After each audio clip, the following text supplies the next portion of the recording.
Hello! Hi అండి. Welcome back to our channel. ఎలా ఉన్నారంతా బాగున్నారా? నేనైతే చాలా చాలా బాగున్నాను. మీరు కూడా బాగుండాలని ఆ దేవుడిని మనస్ఫూర్తిగా అయితే కోరుకుంటున్నాను.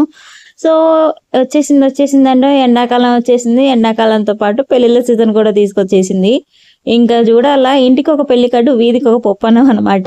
ఇంకా తిరుగుళ్ళే పని. ఎండ లేదు, ఏమీ లేదు. తిరగడం, పోవడం, తినటం, రావడం అనమాట. మొత్తానికైతే ఈరోజు ఒక పెళ్ళికైతే అటెండ్ అవుతున్నాను నేను. మా ఇంటికైతే ఈరోజు 2 వెడ్డింగ్ కార్డ్స్ వచ్చాయి. బట్ మా మామయ్య అయితే ఒకటి వెళ్లారనమాట. అంటే బయట ఊరు మనం ఎట్లాగో వెళ్ళలేం కదా! అందుకనేసి మా మామయ్య అయితే వెళ్లారు. అండ్ ఇది ఉన్న ఊర్లో వాళ్ళు మర్యాదగా వచ్చి పిలిచి వెళ్ళినప్పుడు వెళ్ళకపోతే బాగుండదనమాట. అందుకనేసి నేను టకటకా లేసేసి చకచకా పనులు చేసేసుకొని ఇలా ఫాస్ట్‌గా అయితే రెడీ అయిపోతూ ఉన్నాను. అండ్ ఇక్కడ పెళ్ళికొచ్చేసి నేను మా అమ్మమ్మ అయితే వెళ్తున్నాం అనమాట. అండ్ నా హెయిర్ స్టైల్ గురించి చాలామంది కామెంట్స్ చేస్తున్నారు. సో, అందరికైతే నేను నా హెయిర్ స్టైల్ గురించి ఒక లాంగ్ వీడియో అండ్ ఖచ్చితంగా అయితే నేను షూట్ చేస్తానండి. అండ్ ఈరోజు నా హెయిర్ స్టైల్ ఎలా ఉందనేది నాకు కామెంట్ చేయండి. అండ్ నా శారీ ఎలా ఉంది? బావుందా? బావుంటే కామెంట్ చేయండి. అండ్ వచ్చేసి నా హెయిర్ స్టైల్ గురించి నేనైతే డెఫినెట్‌గా నేను ఖచ్చితంగా ఒక లాంగ్ వీడియో చేస్తాను. అండ్ మీకు ఎవరికైనా ఇంట్రెస్ట్ ఉంటే నా హెయిర్ స్టైల్ మీద ఇప్పుడైతే కామెంట్ చేయండి. నెక్స్ట్ నేను కొంచెం ఫాస్ట్‌గా అయితే వీడియో అప్‌లోడ్ చేయడానికి ట్రై చేస్తాను అనమాట. ఇంకొచ్చేసి ఫాస్ట్‌గా రెడీ అయిపోతున్నాను. ఈరోజైతే మా వారిని ఆఫీస్‌కి పంపించేసాను. మా వారి వరకైతే వంట చేశాననమాట. ఇంక మా మామయ్య లేరు, నేను లేను కదా!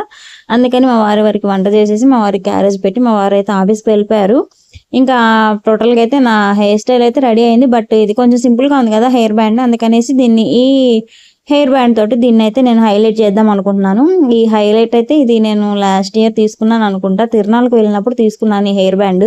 మ మినిమమ్ రూ. 30 అట్లా పడింది. ఇది హార్ట్ సింబల్ వచ్చేసి దానికి స్టోన్స్ వస్తాయన్నమాట. వెల్వెట్ క్లాత్ తోటి హెయిర్ బ్యాండ్ మొత్తం ఉంటది. సో, ఫైనల్‌గా ఇదైతే కొంచెం మంచిగా అనిపిస్తదని చెప్పి నాకనిపించింది. ఎందుకంటే మనం ఎలాగో ఇక్కడ రోజ్ ఫ్లవర్స్ కానీ, చామంతులు, గులాబీలు ఇంక ఇలాంటివన్నీ ఏం వాడట్లేదు కాబట్టి, ఇలా ఈ వైట్ కలర్ స్టోన్స్ ఉన్న దాంతో మనం ఎట్లాగో స్టోన్ క్లిప్పులు కూడా పెట్టాం కదా! అందుకనేసి దీన్ని పెట్టి ఇట్లా అయితే ఈ హెయిర్ స్టైల్ అయితే కొంచెం హైలైట్ చేశాననమాట. ఇంత హైలైట్ చేశాక మనం బయటికెళ్ళేటప్పుడు పూలు పెట్టుకోకపోతే ఎలా చెప్పండి? ఇంట్లో ఉన్నప్పుడే మూరలు పెడతాం. ఇంక పెళ్ళిళ్ళంటే ఊరుకుంటామా మనం? అందుకనేసి ఒక 2 మూరల పూలైతే తీసుకున్నాను. 2 మూరల పూలని ఇలాగా నా హెయిర్‌కి అయితే పెట్టేసుకున్నాను. చాలా బాగుంది కదా! ఇప్పుడు హెయిర్ స్టైల్ లుక్ ఎలా ఉందనేది నాకు కామెంట్ చేయండి. అండ్ ఫైనల్‌గా నా లుక్ అయితే ఇదనమాట. బట్ మనం ఎక్కడికి వెళ్ళినా కూడా ఏదో తక్కువ అనిపిస్తదబ్బా! ఖచ్చితంగా అనిపిస్తది నాకైతే. నేను ఇంట్లో ఉన్నప్పుడు ఏంటంటే ప్లెయిన్ స్టిక్కర్స్ 2 టైప్స్ వాడుకుంటాను. ఇంట్లో ఉన్నప్పుడు ప్లెయిన్‌వి పెట్టుకుంటాను. బయటికి ఏదైనా ఫంక్షన్‌కి వెళ్ళేటప్పుడు మాత్రం స్టోన్ స్టిక్కర్ ఖచ్చితంగా పెట్టుకుంటాను. ఎందుకంటే నా ఫేస్‌కి అదొక హైలైట్ లుక్ లాగా అనిపిస్తది అసలు. నిజంగా చాలా చాలా బావుంటది. ఆ స్టిక్కర్ పెట్టాక నా ఫేస్ అయితే కొంచెం బ్రాడ్‌గా అండ్ కొంచెం పెద్ద సైజులో పెట్టుకుంటా అనమాట. అండ్ వచ్చేసి ఇన్ని పెట్టాక కూడా మనం కుంకుమ పెట్టుకోకుండా బయటికెళ్తామా చెప్పండి? అసలే పెళ్లయింది. ఎవరైనా రానిస్తారా? అందుకనేసి నేనిక్కడైతే ఎండాకాలం కదా! సింధూర్ పెట్టుకొని తర్వాత కుంకుమ పెట్టుకుంటున్నాననమాట. లేకపోతే స్వెట్ అనేది ఈజీగా వచ్చేస్తది ఎండాకాలంలో. ఆ స్వెట్‌కి కుంకుమ అంతా కూడా కారి ఫేస్‌పై పడిపోయి ఫేస్ అంతా కూడా గలాబయిపోతదనమాట. బావుండదు. సో, అందుకనేసి ఫస్ట్ సింధూర్ పెట్టుకొని సింధూర్ పైన కుంకుమ పెట్టుకున్నామంటే చెక్కు చెదరదు. గాలి రాని, స్వెట్ రాని ఎలా పెట్టిన సింధూర్ కుంకుమ అలానే ఉంటదనమాట. చాలా చాలా బావుంటది. అండ్ డిగ్నిఫైడ్‌గా ఉంటది. మనం వెళ్లి వచ్చేంత వరకు కూడా మన ఫేస్ ఇలానే వెలిగిపోతూ ఉంటదనమాట.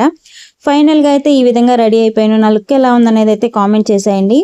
అండ్ వచ్చేసి నేనైతే ఇప్పుడు రెడీ అయిపోయాను కదా! పెళ్ళికైతే సో, పెళ్ళికైతే నేను మా అమ్మ వెళ్ళిపోయాం. పెళ్లయిపోయిన తర్వాత అయితే మేము చక్కగా ఒక చిన్న సెల్ఫీ దిగామనమాట. కడుపు నిండా భోజనం చేసి ఒక చిన్న ఐస్ క్రీమ్ కడుపులో పడేసి హాయిగా ఇంటికొచ్చేసాం. వీడియోని ఇంతవరకు చూసారు కదా! నచ్చితే లైక్ చేసి ఛానల్ సబ్స్క్రైబ్ అబ్బా!